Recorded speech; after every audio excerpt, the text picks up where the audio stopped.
All right, welcome to the Remarkable Retail Podcast live, presented by Salonis. We're here live in person for our very first on stage. I'm Michael LeBlanc. I'm Steve Dennis. We're recording this for our show. We'll be out tomorrow in front of actual real people. So let's hear it from everybody. The crowd goes wild. We had a smattering of applause there. That was fantastic. So listen, we're here we're attending the show, great show, and we're here recording some interviews in the Bamboozer podcast studio we have set up, thanks to Bamboozer, and we got lots of interviews coming up in future episodes of the show. Now for today, we're doing something different. Well, it's something we've done before, which is what we call a solo episode. And the solo episode, of course, sans guest, physical experiences mean even more in a digital world. Steve, unpack that a little bit. Yeah, that may seem counterintuitive, and I'm not suggesting that digital is not going to continue to grow at, quote unquote, at the expense of brick and mortar, but for the physical retail that remains, really have to invest more to make it that much more special, to give customers a reason to actually go to the store in the first place. Perfect. So we're going to get to that a little later. But first, let's jump in, as we want to do, into the important news of the week. So let's have a seat and let's get into that. It's a big earnings week. You framed this, we were talking today, framed this in the good, the better, and we'll get to that later. But let's start with the good news. Yeah, so this is probably the biggest week, or this past week is the biggest earnings announcements, and there's a ton of it. We're not going to go through all the retailer earnings, but a couple I thought were really very, very strong reports. The biggest one was from Abercrombie Fitch, but I have a little bit of a trivia question. What stock has gone up the most among major stocks of any kind, not just retail, whatever? See, my first guess, because we had a guest from NVIDIA on, right, was that those guys, but it's not the case. It's not. So NVIDIA is up 250%. Not nothing. In a year, which is pretty important. But Abercrombie Fitch is actually the winner. The stock is up 500%. 500% in the last year. And it's not, it's still a little bit surprising, but their results for the past 12, 18 months or so have been terrific. But this particular quarter was their first billion-dollar sales quarter ever.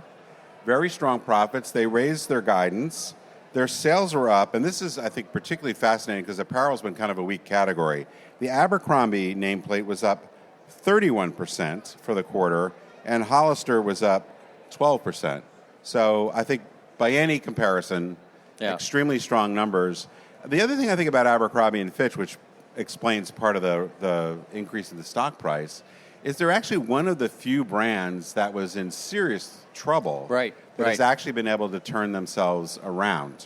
Unfortunately, there aren't quite so many stories like that. So they went from really being in serious trouble to now just delivering really remarkable performance. And there are a number of retailers that were in serious trouble because of COVID in the early days that got the big tailwind from all the purchase activity from COVID. But there's not such a tailwind right now, so it's even more remarkable, that kind of performance in the current environment. Yeah, if you've looked at overall apparel, it's been pretty anemic. We've seen a lot of the value players, which you could put Abercrombie in that situation. That maybe some of this is driven by great value, but also great fashion. They've leaned into inclusiveness and a lot of other things that have really made this success. Now, to be fair, they were in a world of hurt, so the comparisons are easier. But I think just objectively... that stock price accumulation kind of reflects confidence as well as actual performance. Absolutely. Right? No, they've been very optimistic about their performance going forward. So that was definitely really good. Another one, we've got two other kind of standouts, I guess, from earnings season here. The other is PDD Holdings, which... that's Temu, right? That's Temu and Pinduoduo. So they're helped actually by both of those divisions. Pinduoduo has become, a lot of people, when you think about the Chinese e-commerce market, tend to think about Alibaba, tend to think about JD, but Pinduoduo has actually become a very strong leader more broadly in e-commerce. But Temu is definitely the accelerant there. They talked about, overall PDD revenue is up 131%. Their profits are up even more than that, they had profits of $4 billion US in one quarter. Wow. Not too many retailers anywhere that can report that. And then they also talked about the expansion of Temu into a bunch of other European markets. So, including this one. Including this one. And I heard that, fun factoid, that Temu was the number one customer for Meta last year, spending $2 billion on Meta last year, and that they were turning their attention from North America, they're turning it a bit to Europe. So look out, all you retailers watch out, Europeans. And then just quickly, a couple other retailers. Dick's Sporting Goods, which had been one of these that was affected a lot by the COVID bump as people were taking fitness more seriously. Things had slowed down a little bit there, but now they appear to be accelerating again. They did get hurt a little bit by no team sports. So there's a bit of comping off for that. I think that's true.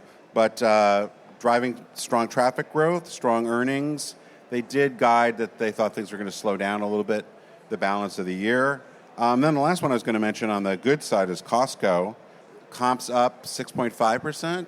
For such a big retailer, that's a really strong number. And there was a sense that Costco perhaps was hurt a little bit by the pullback in discretionary spending. They're now starting to see more strength in that area. So I don't know if that's very specific to their mix or maybe a little bit of encouragement there that inflation is being tamed a bit. Costco is so interesting because they express value in such a different way than other retailers. In other words, you can buy value by going to the dollar store and spend what you have for the week, or you can go to Costco and buy a big enough thing that it's going to last you a month, and you get your value that a lot way of bang for the buck, per for ounce rate, kind of thing. Yeah. Anyway, Costco, very impressive retailer. Let's go from that to the bad. Just a couple that I'll mention. So this is a very U.S.-centric story, so I apologize for people around the world. So Kohl's department store, they reported another terrible quarter, but less bad. So one of the fun facts less bad in this, which I still don't believe, I didn't go back to check this out, but they said in their earnings presentation that a 4.3% decline was their best comp store sales performance since 2010. So they're celebrating at head office. They're celebrating that we're not diving into the ground quite as fast as we were. So that's definitely the optimistic, glass half full version. But one of the things that's really interesting about Kohl's is they've got this partnership with Sephora. Right. And they've been expanding it. And Sephora apparently is just killing it in terms of their performance. They're eventually going to have Sephora in close to every store in the chain. So there's all this great news about the $2 billion plus 20% growth in Sephora, yet overall, the comps are down 4%. So when you think about the rest of the store, like the other 90% of the store, that's got to be pretty terrible. So I don't know. It's hard to find a ton of good news in there unless you're Sephora. Then you're probably pretty happy. And speaking of that, so you and I were together in Dallas a couple of weeks ago, and I went into a Kohl's, and when you walk in the door, it's Sephora right in front of you. I mean, it pretty much blocks every eye line. Right. So it's clearly important to Kohl's. Yes. And I guess it's important to Sephora because they help block out against Ulta, which is, I guess the neighbor. And anyway, you and I off mic were trying to unpack the relationship a bit without any information, just pure speculation. I would say it must be very favorable to Sephora. Let's talk about Capri Holdings, and you should unpack this for the European audience, because you should unpack that for the North American audience for that name as well. Well, first of all, I think we're supposed to say Capri Holdings. Capri. So process I don't want process? any of the Italians calling me out, on that. Capri Holdings is Michael Kors, Versace, and Jimmy Choo. So a mix of accessible luxury brands, strongly handbags and shoes, mostly accessories. Terrible quarter. Sales were down 8.4%. So I think it's just this continuing trend where we see the very, very high end, the LVMHs of the world, Hermes doing very, very well, but that next tier of luxury, what do you call that? Really accessible. struggling. I heard it called accessible, affordable luxury. So, and there's also this merger that they're meant to do with Tapestry, which is Kate Spade, Coach. That's in a bit of trouble now. Yeah, which is now in a bit of trouble. So. Sort of rocky outlook there. It's tough to see what the regulators are looking at, given that I'm not sure that concentration really overwhelms the marketplace, given the state of things. But people like me that have a background in luxury fashion will talk your ear off about all the little segments. So one segmentation, they would become very dominant. But certainly, if you look at the broader world, handbags are, they're relatively tiny. Let's talk about the pet business, which has been we had the pandemic puppies, but Chewy has kind of gone up and down. But what do you think about Chewy's results? So last few here, these are really what I would put more in the encouraging classification because results had not been so good at Chewy. Many quarters of poor profitability, though good sales growth because of the pandemic puppy thing.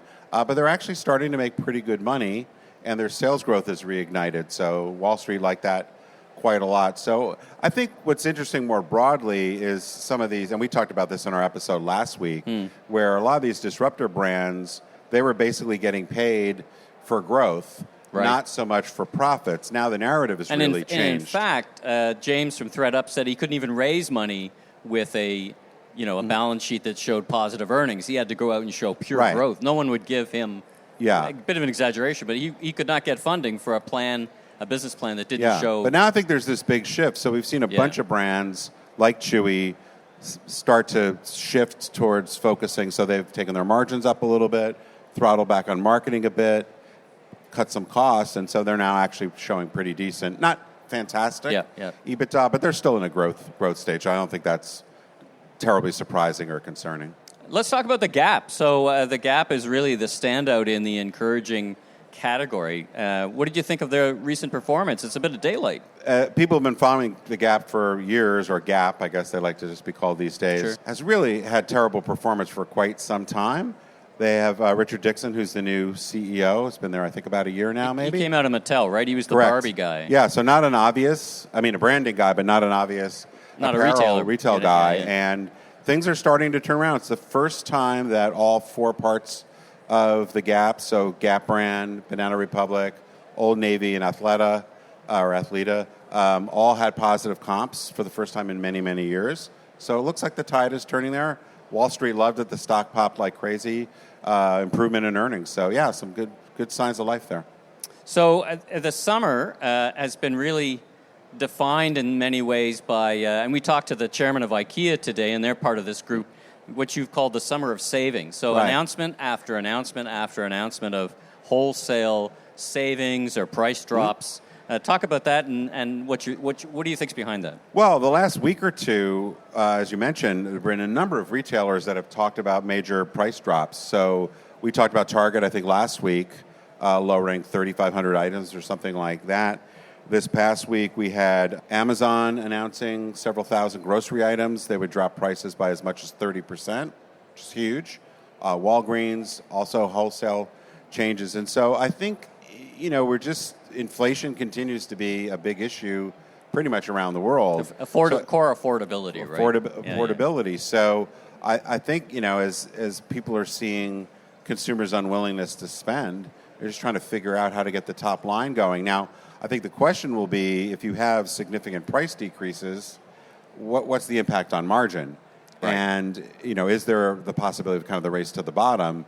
Because, Walmart's going to respond and Amazon's going to respond to what other retailers are doing. So many people have dynamic pricing models, so it's not as if you can sort of sneak this in. But also, clearly, they're trying to get PR value of saying, getting these stories out so the consumer hears, well, maybe I'll get a little bit, I'll go shopping there and I'll save $5, I'll save $10, and that's a little bit of earned media, so to speak, if you could call it that. It's interesting because the fourth or fifth time it's announced, it really doesn't get a lot of media. So for really a first out the gate PR strategy anyway, if it's not just at least that. Let's continue that talk about deflation. The NRF is calling out, that services are going forward. There's a bit of, I know some of the services the retailers are buying are going up arbitrarily. Right. So, the folks who put containers on the water have realized that they're not getting enough money for that. So they've taken a lot of containers off the market. It's been a 20% increase in the past 2 weeks in the cost of containers. Yeah. Nothing like COVID. It's gone from 3,000 to 4,000, not 4,000 to 40,000. But we're seeing these pulls and tugs. What did you make of what the NRF had to say? National Retail Federation in North America, by the way. Yeah, so I don't know. This is a fairly U.S.-specific story, but, I think that what we've seen is while inflation has improved, it's staying fairly sticky. But the data shows, for the most part, goods pricing has either very much flattened out, or even in some cases we've seen deflation. but what the NRF study points out is that services, those prices are not coming down. We're tending to see 3, 4, 5% inflation kind of on average. And I think a lot of this has to do with the cost of labor, as well as just demand being strong. So I think, as consumers try to balance out where they're spending their money, if they're still getting, if it's still more expensive to go on a vacation or go out to dinner or whatever it might be, there's only so much money left for all the other things in your life. And of course, your rent is your rent, or your mortgage payment is your mortgage payment. And I've had retailers say that it's just crowding out discretionary goods purchase. One retailer called it a discretionary recession, if not a technical recession. Yeah, so I guess the way I think about it is, maybe we have some victory largely over the price of goods, but if services continues to remain high, you still have a lot of the same pressure on retailers, particularly if they are selling more discretionary items. So it's a little bit of, I think the message from NRF was like, we can't declare the battle won, even if we're seeing some positive overall signs on product prices. Well, let's finish off the news with an interesting development from someone who's been on the podcast before, Joe Kudla at Vuori, which has just been a runaway success in his category. So for those who may know Vuori, or may not know them, they're basically activewear, but Joe lived on the West Coast, and he said, I like what Lululemon does, but I'm not a yoga person, so let me do activewear like a West Coast, and it's been wildly successful. And now I don't know how many they're tracking 40 new stores a year. Yeah, they're I think meant to get to 100 stores in a couple of years. So this is one of our favorite, most remarkable brands. I think they've really been able to define a really great niche, which you think athleisure seems quite crowded, but they've been able to really carve out a space. And now they're getting aggressive on their international expansion. So they opened in London, I think, last year. I believe they're coming to Paris soon. And the particular story this last week is they're actually going to China now. So, particularly some of the issues in China, maybe a bold move. It's only one store so far, but I think they're really a brand to watch because they've rumors they might IPO later in the year. So maybe we'll get some insider stock there. I don't know. Maybe we helped make them. Joe, we helped make them. It was like 5 or 6 seasons ago. All right, well, that's a wrap on the news. Just a few words from our presenting sponsor, Celonis. Want to ramp up speed and productivity for your entire retail operation?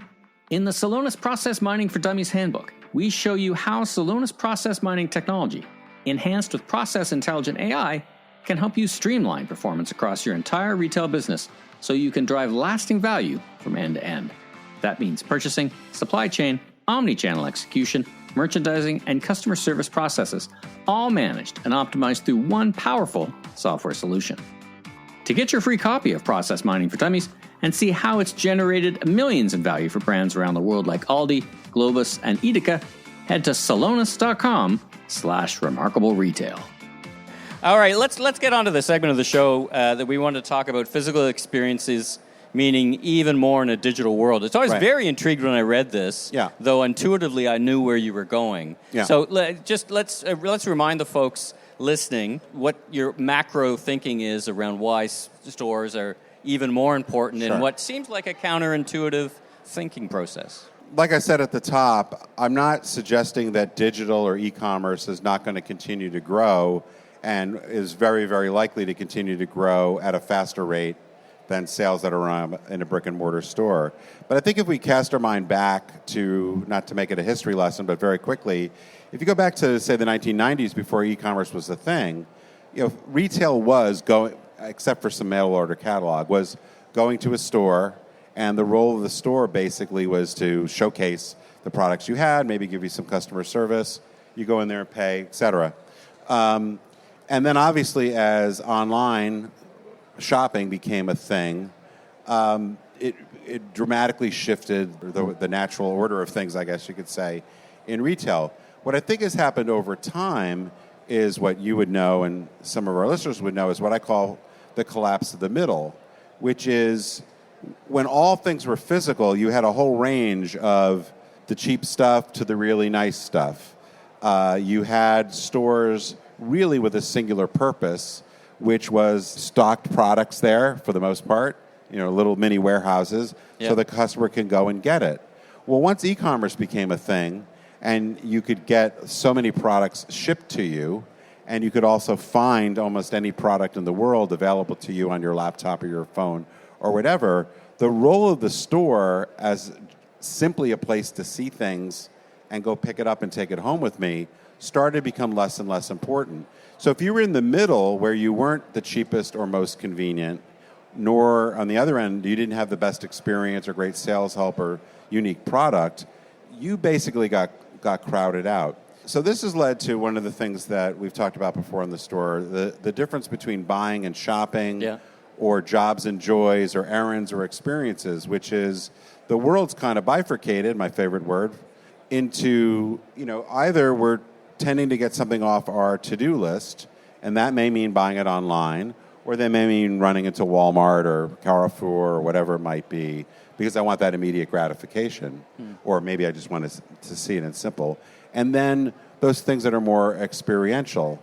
If you're anywhere in the middle, there's a real question as to why do you have a physical presence? Why you exist, basically. Right. So you've got to give people a reason to go to the store. Now, if the reason to go to the store is it's super efficient, pick it up, take it home with me, or the reason to go to the store is I want to try it on because I'm not sure it fits, or I'm trying to put an outfit together, or I want to talk to somebody for some sales help, or it's social, or you can go through inspiration. A lot of reasons, right? Inspiration. That it makes sense to go to a physical store. But if you don't have a compelling reason, then the question is, why do you have all this investment in physical space? So that's why I say that the pressure now is to say, if you've got an investment in physical stores, what is that compelling reason to exist? And I think one of the things that happened over the last few years, and even really before COVID, COVID certainly reset the landscape a lot, is that there was this narrative, whether it was the retail apocalypse narrative or whether it was just boards saying, we just got to go after, digital first, we've got to go all in to all things digital. It actually caused a lot of companies to ignore their physical store or not appreciate the changing role of the physical store. Yeah. And that probably caused more stores to close than was necessary, prophecy. really. Yeah. But I think it also caused many retailers to not think differently about their stores. On the other hand, you had retailers like Walmart, Best Buy, Target that actually said, well, physical stores are still important, but they're different. They still play the role if some people want to come in and just get it off the shelf, so it's a warehouse. But they can be the hub of the brand experience for the store. So if that's a store is the most elevated, all-in-one way to create a fuller expression of the brand, because still most websites are pretty flat. I'm usually going there on a mission, search-driven, not discovery-driven. It's funny, not very right? emotional. This far on, I part. launched my first website in 2000, even earlier, 98, and Yeah. the bold ambition was everybody's going to see a different website. Everybody's going to have something different. It's going to be dynamic, and it's going to be entertaining. Right. And it's still none of those things, by and large. Right. But it is very, on that grid of efficiency and experience, it is, very efficient. If I know what I'm looking for, it's hard to beat. Right. And some brands have done a better job of adding tools or being more inspirational or emotional, for sure. So I'm not saying it doesn't exist. But if you look at most customer journeys, you're usually on a bit of a mission to find that thing or a set of things. And so it tends to be more search-driven, really, than discovery. So you have this split between what many stores are really good at.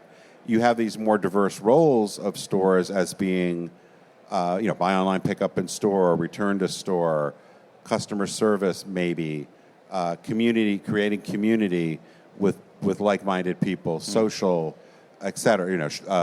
Billboards for your brands, right? Because stores drive. Stores as media, basically. Stores as media, exactly. So I think the retailers that didn't get that have fallen behind in many cases. The retailers that got it have used it to great advantage. And if you're one of these retailers that's fallen behind, failed to invest in your stores, you often find yourself in this kind of no man's land. And department stores, I think, at least in the U.S., are great examples of this. You got all these stores, these huge stores. There's a lot of stuff in there which is probably only there because of agreements with their wholesale partners or because we have space. It looks weird not to have product, so we'll fill it up. But but then you end up with $60, $70, $80 square foot productivity. Right. Unshoppable in many cases, or at least parts of the store. You're just like, what is this here for? But because of the way many retailers think about, well, we've got these long-term leases, so what else are we going to do with it? And then you have malls, many malls. I wanted to talk about, we've been talking about retailers. Yeah. How does all this reflect on shopping malls? Obviously, there seems to be bifurcation again, because you've got the A malls, their productivity seems to be holding pretty well. The B's and C's, they're bringing in pickleball courts to fill up space, or they're tearing it down and putting up condos. Right. Somewhere in between fall under the same kind of, you're either really good, remarkable, to be remarked upon, literally, or, you're becoming slowly irrelevant. Well, I was saying to you off mic, my two daughters who are 30 and 26, I said to them one time over dinner, because that's, what dinner is like. We talk about retail strategy at dinner. But I said, well, malls used to, because they never go to malls, basically. And I said, well, malls used to be convenient. And I remember Elena, my older daughter, saying, how is a mall convenient? And I said, well, in the 80s and 90s, that's where all the good stores were. You basically had Main Street retail and maybe had discount, the Walmarts or what have you. But if you wanted to see fashion, you wanted to see a specialty store, they were all in the mall. So if you were shopping for Christmas or whatever it might be, you go there because you can hit all these different stores. But that was before, you had all the specialty stores move out, or not all of them, but many of them move out from the mall. And now you just have all these malls with 200 plus stores that are humongous. And a third of the stores, you wonder why they're even there. Again, not so much the best malls, because they have the best collection of certain stores and probably have a good food offering and other things that might make it interesting. But I think it's the same exact issue. So again, it's you either have to find a compelling reason for people to be drawn to go to the mall more than once a year, or because they're going to a movie or something, right? Otherwise, there's no reason for them to exist. So many of them are just, I call it dead brand walking. They're effectively dead. It's just like nobody's turned the lights out yet, or whatever reasons to sort of keep them propped up. So many of these department stores, they either have to be massively changed or they're going to be gone, and it's just a matter of time. And some people may know there's some peculiar relationships, at least I think this is true throughout most of Europe and the Middle East and other places as well, but in the U.S., almost every mall anchor is paying no rent and has an obligation to operate. So there are many stores that basically they keep operating until the mall developer finally says, here's $5 million, go away, so I can bulldoze it and put up residences or a hotel or something. So it's a matter of time. The economics are so terrible. Yeah. But also, what we've had actually announced just last week. So Eataly, if those of you know the Eataly concept, Toronto, where I'm from, has opened now and announced their fourth Eataly, which makes we must love Eataly in Toronto. But they announced it into a big mall called the Eaton Centre, which is the biggest traffic mall in the country, 55 million visitors pre-COVID. And it's taking over the old Nordstrom space. So Nordstrom abandoned Canada about 6 months ago and left a bunch of holes in a bunch of malls. Like there was a lot, there's 6 or 7. So there's a lot of speculation what was going to fill those spaces. And it turns out that it's Eataly's. And I don't think it's over yet because there's a few more Nordstrom places to be taken. So, speaking of Eataly, it kind of transitions us to like who's doing this really experiential / next gen. I mean, you describe it in your book. As you think about, trying to match the pace of disruption with the retail that you put forward. Eataly's one of the examples you use. There's others you talk about. Well, I think to a certain degree, you've got great specialty retail. What made a great specialty retailer 30 years ago is not necessarily a whole lot different. They have a very clear view of who their customer is. They, what I talk about is kind of amplify the wow. They do 2 or 3 things especially well that really differentiates them from the competition, really gets their core customer to love them and keep coming back. So I think that's still very much in play. Even, Vuori, a newer brand, that's what they're doing. But it's no different than the playbook of great specialty retailers of the past 3, 4, 5 decades. I do think we're seeing a little bit more of the Italy kind of style or RH gallery, where you're not only have a very clear idea, like it's really obvious, you have to be seriously into Italian stuff, right, to want to go to Italy. But you're also taking everything up a notch. You know, you've just got a great range of both product sales, you know, and takeaway food and sit-down restaurants. You're pulling the fresh mozzarella. You're doing all that kind of stuff. Right, but if you like all things Italian, that's the place for you. They've expressed it completely, both things to watch, things to participate in, stuff to buy, places to go out with your friends. So there's the social dynamic. There's just the product. I'm going to make stuff home. So lots of ways to connect. Lots of which I would say are fundamentally more emotional. If you look at RH Gallery, a lot of what they're doing is, you know, helping people see what their products are going to look like in a home, but also a great restaurant, also a cafe, a pool, but things that are just interesting to go to, even if you're not going to buy places to be there. I sometimes describe it as a place to be. And I think that's the same thing, anticipating a question. It's the same thing with shopping centers now. You know, I think the shopping centers, they're doing the best. For sure, they have the right mix of interesting retailers, so it's not surprising. I mean, you still see what I would call the usual suspects. Like, it's not hard to figure out a good mall. There's probably a Louis Vuitton store. There's probably an Apple store. There's probably a high-end department store. There's probably, you know, whatever the hottest, Lululemon, you know, it's going to be the usual suspects. T-Rex or whatever, Canada Goose, the list goes on. Right, whatever. Familiar cast of characters, though. Hot, growing brands, right? But also some of the interesting new up-and-coming brands.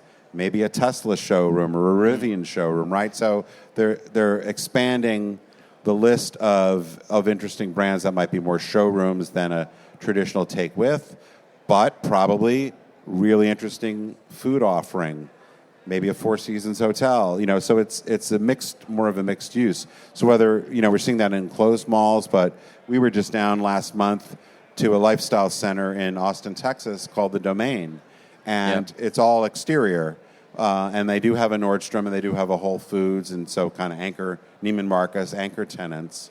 But it's a lot of streetscape stuff with specialty stores, but also restaurants, bars, just interesting places to be, surrounded by residential, several boutique hotels, office space as well, which resonates against the big developments like the Hudson Yards, and in Toronto there's something called the Well, which is taking that same approach. All right, well let's bring this episode home a little bit and let's close off, and let's talk about the way you would advise people to be looking at their investment and the return from physical stores, and how it integrates to a more holistic understanding of the role of those stores.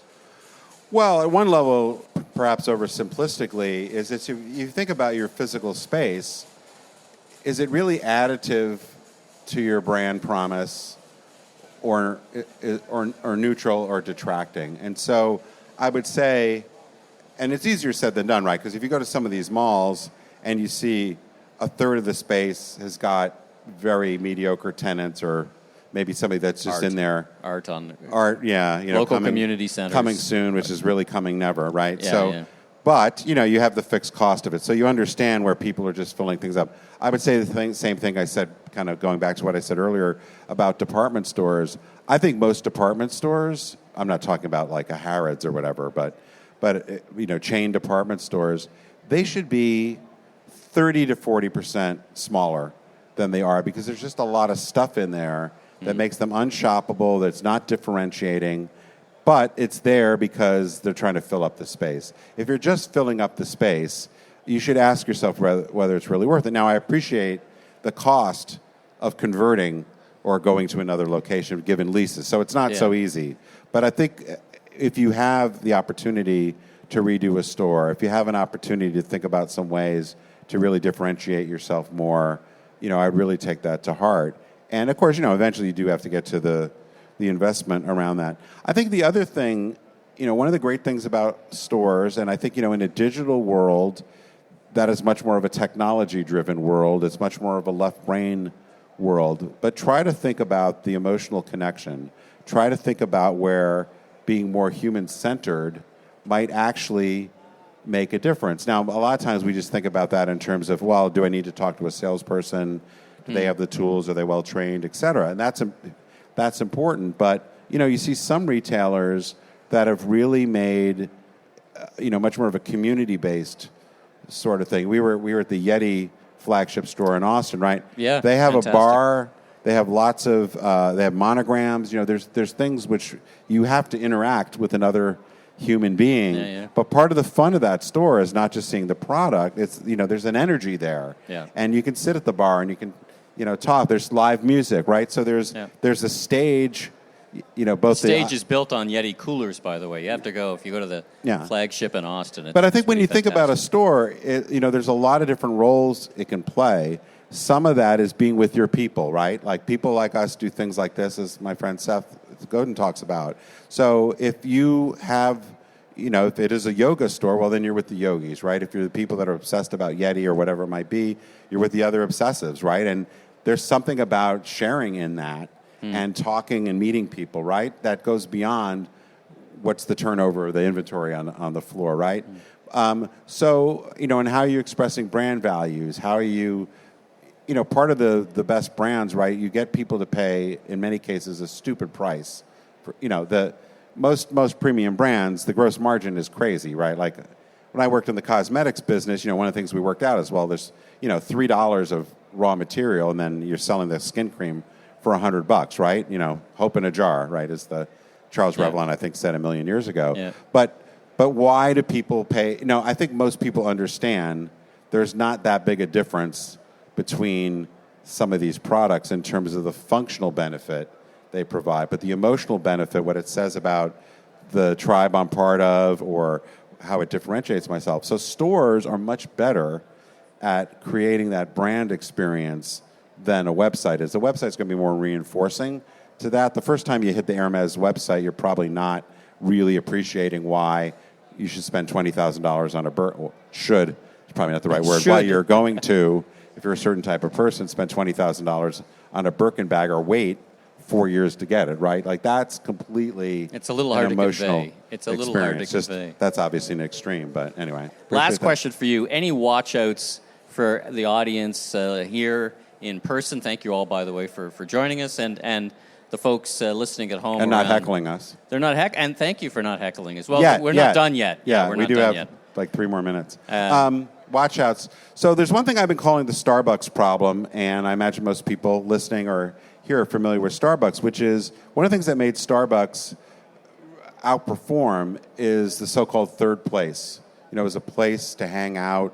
And they, I think, over time have deliberately made it less, and I understand why they've made it less comfortable to stay, but they've taken comfortable seating out and more tables out and like literally in the one near me, taking places to charge, right? And that's very driven by efficiency, I think. But part of what makes Starbucks special is that if you're just selling coffee, lots of places to get coffee, and frankly, in many cases, lots better places to get coffee if you're really, wanting to get into quality, right? Yeah. So I think you want to make sure you really understand what makes you special. And again, I think it's most often leaning into more the emotional characteristics than the purely functional things. Because you can cost engineer and productivity your way to irrelevance. And I think there's lots of examples that's interesting. Companies have done that. I guess the last thing I would say is just it's a little bit repetitive, but just be careful that because you've got an investment in long-term leases or you have a big space, that you just fill it up with stuff. Really hold yourself to standard. Is there a strong reason for being? Some of that's financial for sure, but I think the real thing is this really helping me stand out, giving some people to talk about, really elevating where I want to take the brand long-term? Because it's very easy, as we just see in a lot of these big stores, it's just easy to fill it up with stuff and, convince yourself because my rent is my rent, that if I sell 2 of these things, I've got more cash in the till. But I think you're over, you may not realize the creeping irrelevance that reinforces because it's subtle and it's hard to measure. All right. Well, it's a great discussion, and let's leave it there for the pod. And for the listeners at home, we got lots of interviews coming up from the Bamboo's their podcasting studio. Well, we've managed to spend almost 44 minutes without saying the word AI, so that's probably a first for the presentation. Maybe AI is the thing that gets behind you. AI and is right there in retail. It's right there in retail. That's right. You can't say retail without saying AI. It's on the slide. So. All right. Well, let's leave it there. And for everybody in the audience, thanks for sitting through. It's been a pile of fun, and I hope you have a great show. It's great to be here in Barcelona for Shoptalk Europe, and thanks to everybody for showing up. Have a great couple of days, and tune in. We're on all the major platforms. So thanks, and have a great night tonight. Thanks for tuning in. New episodes of Season 8 presented by Salonis will show up every Tuesday, so be sure to tell your friends and colleagues in the retail industry all about us. I'm Steve Dennis, author of the best-selling book Remarkable Retail and my new Leader's Leap, Transforming Your Company at the Speed of Disruption. You can learn more about me, my consulting, and keynote speaking at stephenpdennis.com. I'm Michael LeBlanc, consumer retail growth consultant, keynote speaker, producer, and host of a series of retail trade podcasts, including this one. You can learn more about me on LinkedIn. Safe travels, everyone.